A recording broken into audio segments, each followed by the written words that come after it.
Kalian dengar itu? Itu tadi pasti suara bapak saya yang sedang mencari-cari saya. Biar saja mereka terus-menerus mencari saya. Di sini tempat persembunyian paling aman. Pokoknya saya tidak mau pulang. Saya sudah memutuskan untuk pergi dari rumah. Minggat. Di sana saya terus-menerus disalahkan. Ini salah, itu salah. Gak ada benernya. Oh, mungkin mereka mengira saya diculik hantu. Saya gak takut sama yang namanya hantu. Hantu-hantu di Indonesia semuanya khayalan. Lucu-lucu semua. Lihat di TikTok itu tahun kemarin ada Unti Bogel. Apa? Tahun ini ada apa? Pocong salto. Kaya. Tahayul doang. Pokoknya saya tidak akan takut dengan yang namanya hantu. Suara apa itu? Suara apa itu? Suara apa itu?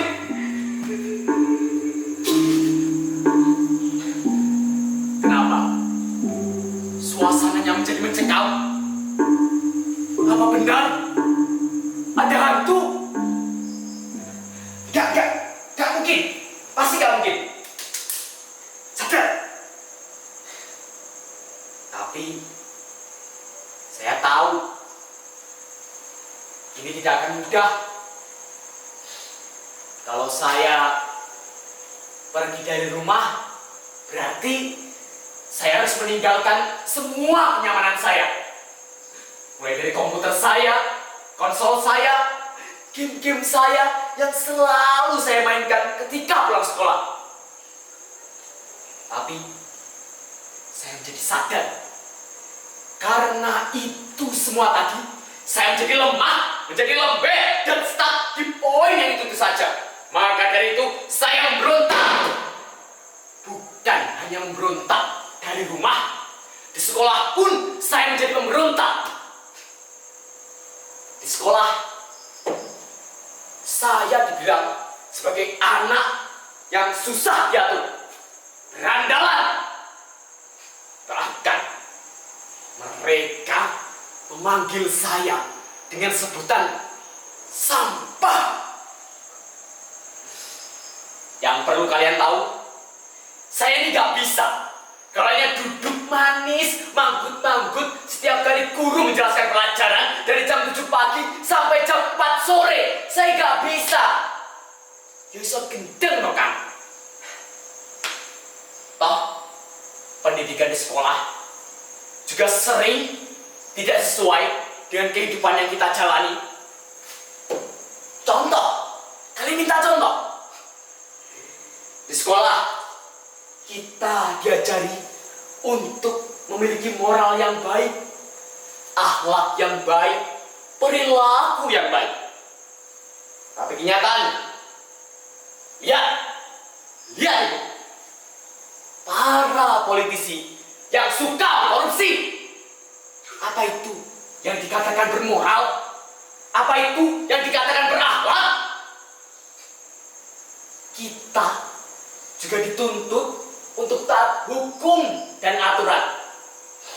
Tetapi para pejabat kita seringkali mempermainkan aturan. Hukum hanya menjadi alat untuk memperluas kekuasaan mereka. Saya siap dan saya tidak takut. Bahkan jika saya detik ini dikeluarkan dari sekolah, saya siap menanggung resiko tersebut. Toh, pendidikan tidak harus ditempuh dari bangku sekolah. Lihat, tokoh-tokoh besar. Banyak dari mereka yang gagal bersekolah Tapi justru mereka berhasil dalam menjalani kehidupannya. Yang penting kita harus rajin baca, dan baca. Seperti saya. Saya ini suka membaca ensiklopedia, filsafat, kimia, matematika, biologi, tasawuf, komik Korea, Jepang, Cina. Saya baca semua itu. Apa? Porno? Ya jelas saya tahu lah. Dong saya suka kok. Maksud saya ya normalnya wong nom. Yang penting membaca membuat saya terbebas dari belenggu kebodohan. Membaca membuat saya berani menantang dunia. Saya akan lawan semua ketidakadilan yang ada di dunia ini.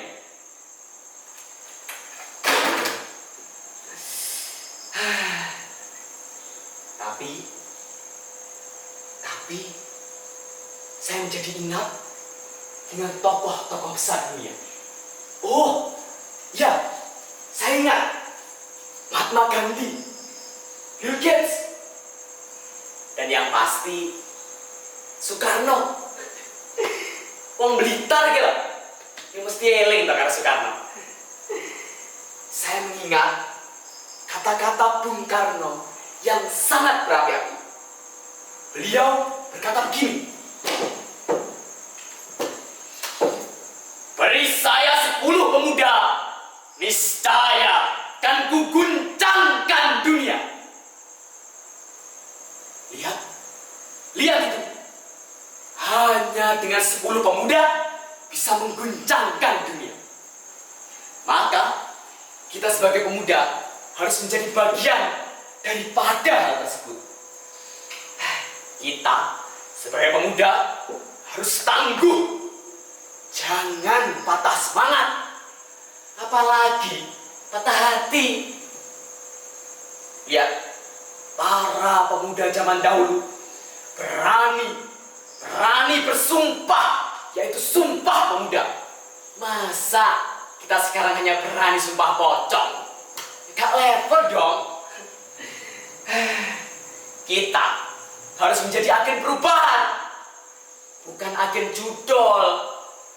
Ingat, rawe-rawe rantas, malam-malam butuh korupsi. Harus kita berantas, koruptor harus kita gantung. Sekali lagi, ikuti saya. Rawe-rawe rantas. Apa? Ayo, lanjutkan.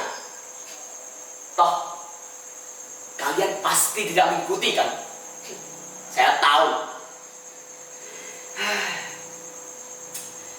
Tapi, kalian dengar tidak? Suara itu. Nah, ini bukan. Ini juga bukan. Suaranya lutuk-lutuk. Apa ya? Bukan. Oh, ternyata suara perut saya. Saya lapar. Tapi apa ada makanan ya? Wah, lah itu. Masya Allah, alhamdulillah ya Allah Gusti. Nah, kita harus bersyukur apapun keadaannya. Bismillahirrahmanirrahim. Matur nuwun Gusti.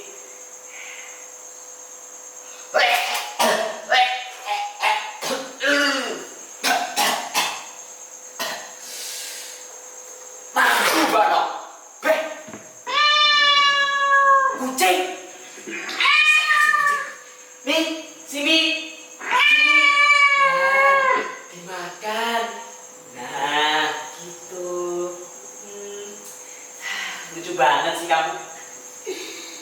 Saya nggak boleh serakah. Kalau saya serakah. Apa bedanya saya dengan koruptor-koruptor itu? Kadang saya heran, kenapa pemuda seperti saya dicap pembuat masalah, pembuat onar? Apa mereka buta? Lihat, sidang-sidang parlemen selalu saja ricuh, selalu saja gaduh, bahkan viral di mana-mana. Oh, saya tahu, pejabat memang boleh beda pendapat, asalkan gak beda pendapatan. Saya gak tahan dengan keadaan serba munafik ini. Memang benar, susah mencari orang jujur di negeri ini. Susah sekali. Lupakan. Lebih baik saya memikirkan orang yang saya cintai.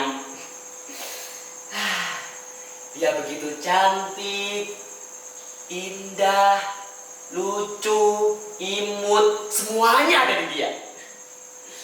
Saya pernah menembaknya sekali.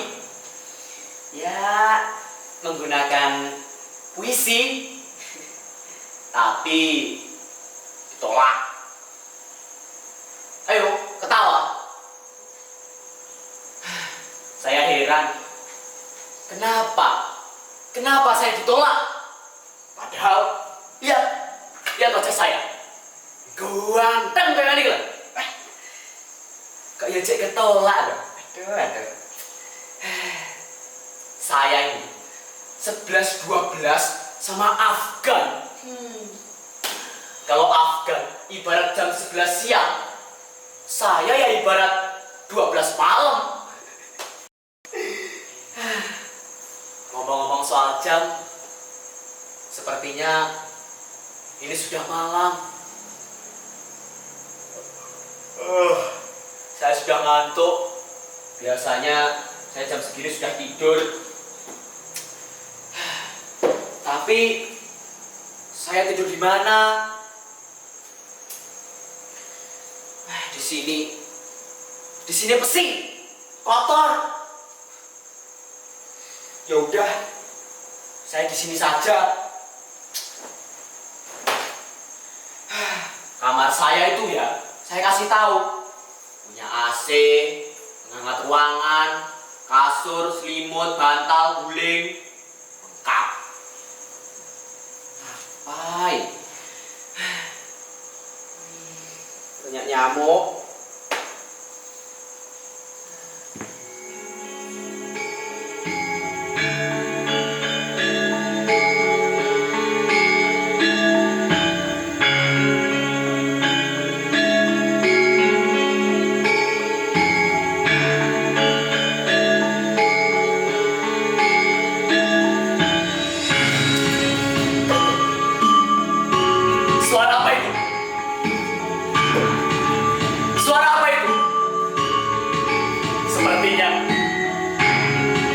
Saya meninggalkan rumah tergesa-gesa. Saya nggak kuat berada di sini. Apa saya pulang saja ya? Enggak. Saya harus pulang. Ternyata jadi pemberontak itu gak mudah.